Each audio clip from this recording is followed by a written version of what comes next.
Salutations, every pup, and welcome to Chapter 38 of The One They Call Broccoli by Teliax. As always, the link to the fic will be in the description below. And with that out of the way, let's jump on into it. Chapter 38, Going to the Mall, Dad Edition. Chapter Summary. Class 1A and their teachers head over to the mall. Only, things don't go quite as they had expected. Author's notes. Hello, everyone! So, this is also a bit of a short chapter, but I do hope you enjoy it anyways. Trigger warnings, mentions of dissociation and panic attacks, Shigaraki being Shigaraki. Izuku's point of view. After finishing all of their exams, Broccoli's included, Izuku and his classmates decided to head over to the mall to gather supplies for the upcoming summer camp. Shota and Toshinori had agreed to drive them, claiming they had their own shopping to get done. And so, they'd gotten into two minibuses and been driven over to the nearest mall, where they then split up from their teachers, who went in a different direction. And then they'd split up again. And again. And suddenly, Izuku was all alone in the crowded mall. "Well, that was rude," Diagirl muttered from where he was floating next to him, arms crossed in a pout on his face. "I'm sure they didn't mean anything by it. It just made sense to split up if everyone needed different things," Izuku defended his classmates. He'd already pulled out his phone so he could talk to the vestiges without looking crazy. "Yeah, but still." "Midoriya? Why are you by yourself?" came a familiar voice from behind him. Izuku whirled around, face breaking into a giant smile when he saw Shota and Toshinori standing a few feet away. What he didn't notice was the hooded figure lurking nearby, tisking at their missed opportunity. "Oh, hello, Sensei. We, decided to split up," Izuku answered sheepishly. "And you were left alone?"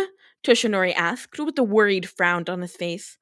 "I'm never alone, Sensei," Izuku reminded him with a smile, motioning for the invisible ghosts around him. You know what we mean, problem child," Shota sighed, making Izuku's smile widen. "So, what are you getting, anyway?" "Oh, I'm not buying anything. I was just joining the others," Izuku said with a shrug. Izuku technically had money now, since Nezu had insisted on giving him an allowance now that he was his ward, but everything Izuku needed had already been ordered online and was safely stored inside his room. "And then you got left behind?" Shota sighed. Yes?" His dads looked at each other, before looking back at him, determination in their eyes. "Alright, you can come with us if you want. We could use your opinion on some things, actually," Shota suggested, though it sounded more like an order rather than a suggestion. Really? Are you sure? I wouldn't want to be a bother," Izuku trailed off, feeling unsure. "You are never a bother, my boy," Toshinori answered with a bright smile. "Now come along, I know just the place to start." And so, they headed together towards a stationery store? It made sense, with both of them being teachers, but what didn't make sense, though, was for them to tell him to pick what he liked the most. Inside his mind, the vestiges laughed, making Izuku wonder if he was missing something. But he did as was asked of him with no questions, pointing towards notebooks and pens with hero-themed, mostly All Might, motives or colors that he could pretend were based on Eraserhead. Without fail, his teacher started picking the items up. Even a small All Might keychain that he'd looked at for too long was added to the basket. It was weird. This whole situation just felt so weird. And why wouldn't the vestiges stop laughing? When they were finally done, they had filled their basket with a bunch of different stuff. Izuku had wondered why they even asked for his help, since none of this seemed to be to their taste. But even so, they went to the counter and paid for the odd items. Then they headed to the next store, and once again he was asked to pick what he liked. And so Izuku, once again, did as they asked. They ended up buying some more stuff, including All Might bed sheets, a small American-themed rug, and even a toothbrush. That's when Izuku finally couldn't take it anymore. "What are all these items for? Don't you already have stuff like this?" he asked. Besides, the bed sheets were for a single-sized bed, which he knew for a fact that his dads didn't have. Oh, it's not for us, Toshinori hummed with a smile. Huh? Then who's it for? Izuku asked, feeling oddly jealous of this mystery person and causing the vestiges to burst into loud laughter. Someone special, Shota answered. Now, enough questions. Izuku pouted but dutifully didn't ask anything else. Once they were finally done, lunch had rolled around and Shota suggested that they go to the food court to eat. Unfortunately for them, by this time of day, there were a lot of people and very, very long lines. That sure is a lot of people, Toshinori hummed, while Shota groaned. Why don't you find a place to sit, my boy? He asked, turning to face Izuku. We'll bring the food over once we're done. You like hamburgers, right? You don't have to, Izuku started to argue. It would really help us if you sat down and guarded the bags. Shota cut him off, stomping down any argument that Izuku might have. Okay, Izuku agreed reluctantly. He went and found a thankfully empty table and sat down with all their bags to wait. Looking around, the place was mostly filled with groups of friends or families. Izuku briefly wondered if that's what people thought of them when they saw them. There you are, a raspy voice said from behind him, finally sitting down on the bench and wrapping an arm around his shoulder. Finally, we can have some alone time. Izuku immediately tensed up. He recognized this voice. But it couldn't be, right? Danger Sense hadn't even alarmed him at all. Shigaraki? Izuku asked shakingly, glancing over to indeed see the terrifying grin of none other than Shigaraki Tomura. Inside his head, the vestiges tensed. They had obviously not seen the villain approach either, or they would have warned him. Oh, so you do remember me. How nice of you. After you just left me back at the USJ, the villain hissed, sounding genuinely pissed off. Left you? I don't even know you, Izuku squeaked out. And also, you are attacking us. Why would you think I'd ever go with someone like you? He snapped, anger and confusion raging inside his chest. Maybe it was the fact that Danger Sense still wasn't reacting, but Izuku didn't feel nearly as scared as he probably should be. He mostly felt confused and annoyed. Instead of answering, the villain just hummed. Is it fun? Playing pretend family with those two? He asked, head nodding towards the direction his dad had disappeared to. What? I've been watching you all day, Shigaraki continued offhandedly. I've seen the way you act around them. It's disgusting. Why would you choose them when you... Never mind. The villain shook his head with a scoff. And you're right. We don't know each other. I didn't even know you existed until Sensei told me about you. He... What? Izuku blinked in surprise. Why would your sensei talk about me? He asked, feeling utterly confused. Did the villain know he was the current wielder of One For All? At that, Shigaraki grinned wickedly. Why indeed? Maybe I'll tell you, if you come with me like the good little boy you are. Stop that! Izuku snapped, feeling his face flush red from both anger and embarrassment. Seriously, what is your obsession with me? What did I ever do to you? Nothing much. It's just nice having someone you can relate to, isn't it? He chuckled. You and I have nothing in common, Izuku hissed. Oh, don't we? Shigaraki asked, lightly tapping his red-clad shoe against Izuku's own. It made Izuku sick to his stomach, thinking of the implications. Your sensei, Izuku whispered, throat feeling tight. He's all for one, isn't he? That's where you got your quirk. Oh, so you do know that much? Shigaraki grinned, almost proudly. Yes, All Might told me about him. How could you work for someone like that? Don't you know about all the awful things he's done? Seriously? You're asking me that? Ugh, everything is so damn black and white for you heroes. I work for him because Sensei saved me. That made him pause. He saved you?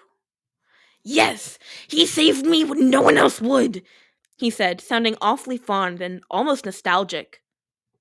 Shigaraki, that's All For One's name, isn't it?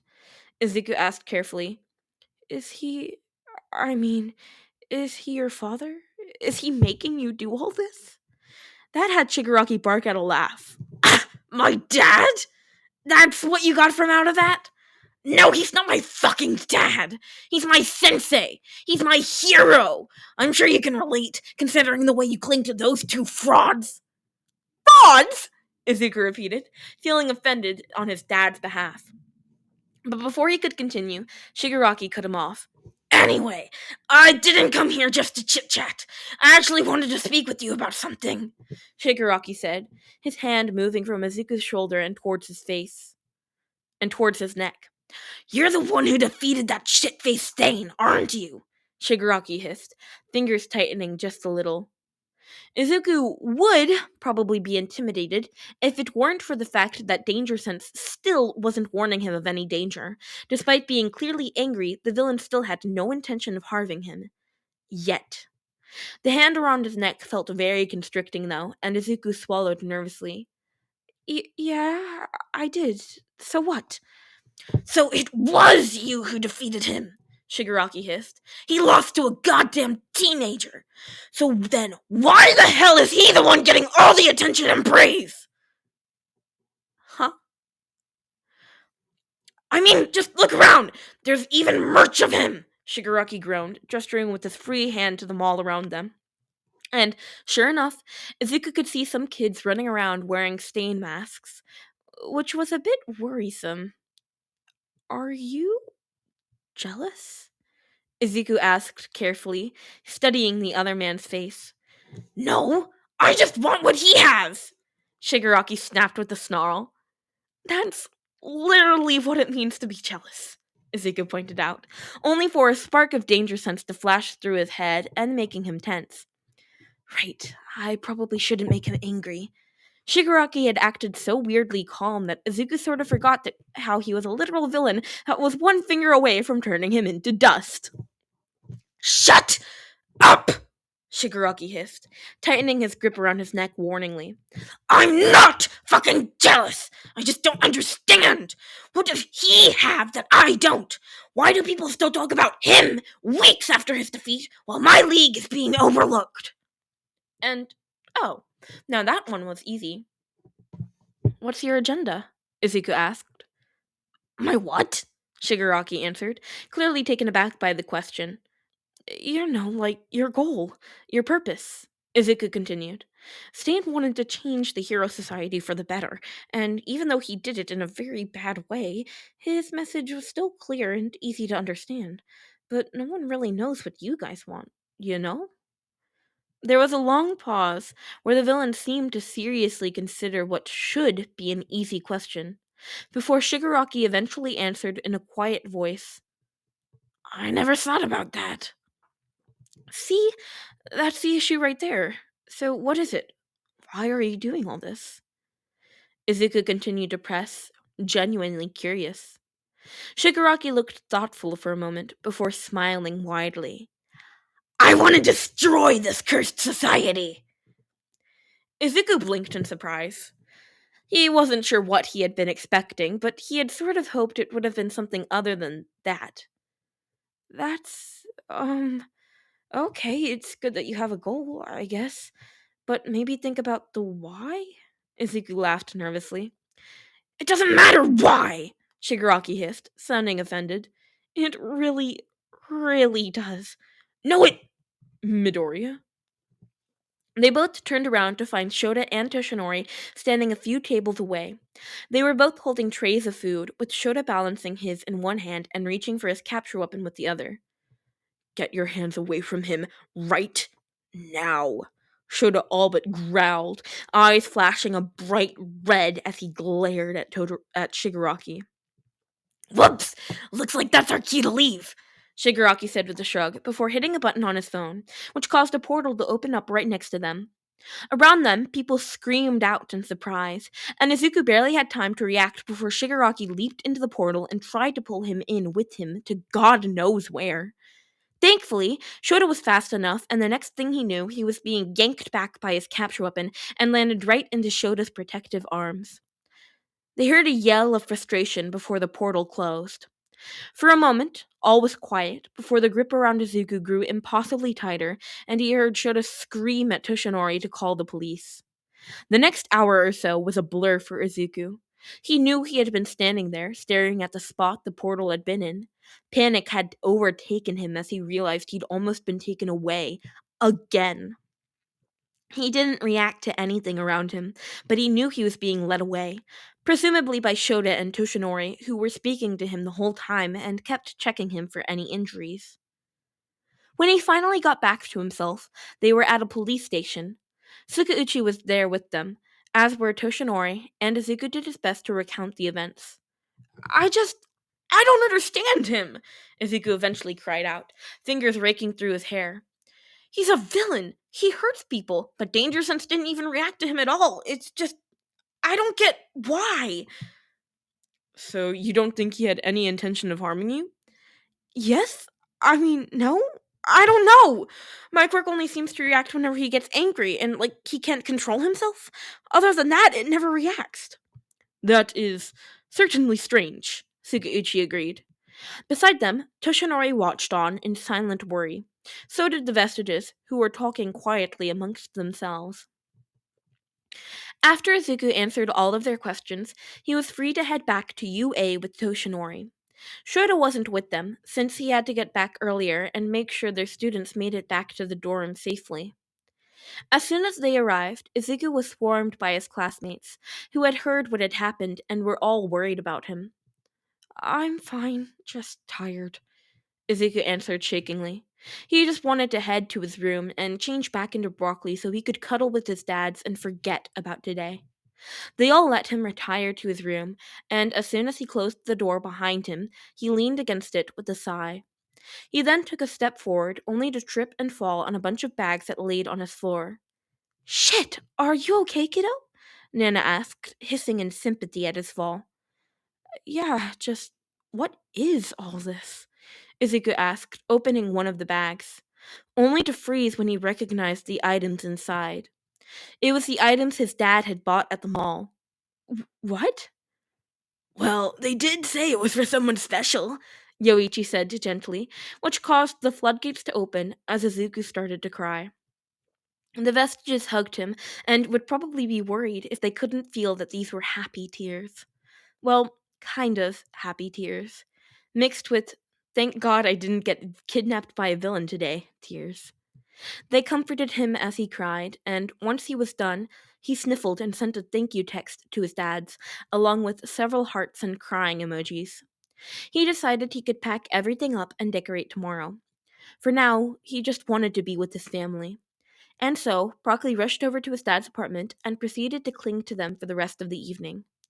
That night, Broccoli unfortunately had a nightmare, which led to a pretty bad panic attack. But that was to be expected after the encounter he had that day. His dads were right there, though, and comforted him through it, until he eventually fell back asleep in their arms. He was so lucky to have them. He couldn't imagine having a better dad than these two. Next up, the training camp. Author's notes. Shota and Toshinori literally can't leave their son alone for 2 minutes, can they? LOL. I'm really excited to hear what you think about Shigaraki. There will be more interactions with him between them in the future, and it's so much fun to write. Hopefully you also enjoy reading them. Again, no official ship will happen in this story, but feel free to ship away as I continue to put teasing scenes into this fic, lol. This is a ship-free zone. Anyway, next up we're finally heading over to the training camp. Will anything change from canon? Well, that's for me to know and you to find out. Who knows? Maybe Broccoli will even make a new friend. As always, thank you everyone for your continued patience, comments, and support. I love reading all of your lovely comments. They literally never fail to make me smile. Hope you all have a wonderful day. And that's a wrap on chapter 38. I like this one. Shigaraki is fun to voice, and I hope you guys like my voice for him, even if it doesn't sound exactly like Shigaraki. Partway through reading his parts, I was thinking to myself, I sound like Fizzaroli from Hell of a Boss. I kind of sounded like Fizzaroli from Hell of a Boss in my mind. Anyway, this was such a fun chapter. I love them all. I love that they were like buying stuff for him the entire time and it surprised him with it at the end. That was like so sweet. Anyway, please go show the original author Textilia some love. Please leave me a comment. I love reading your comments. They make me so happy. Please leave me specifically hate comments. That being said, there are a few people I need to shout out. So shout outs to Daisy Firewolf, Oaken Shadow 6763, Mib Ruby, MHA Queen 321, and Starkill Knights 6167. I told y'all the loophole last video, and you made a lot of use of it. I appreciate it. Please don't go flame these guys in the comments. I do ask for hate comments, and they're not even really hate comments. I might have to take away the loophole. Anyway, I hope you guys enjoyed, and I'll see you next time. Bye-bye, pups.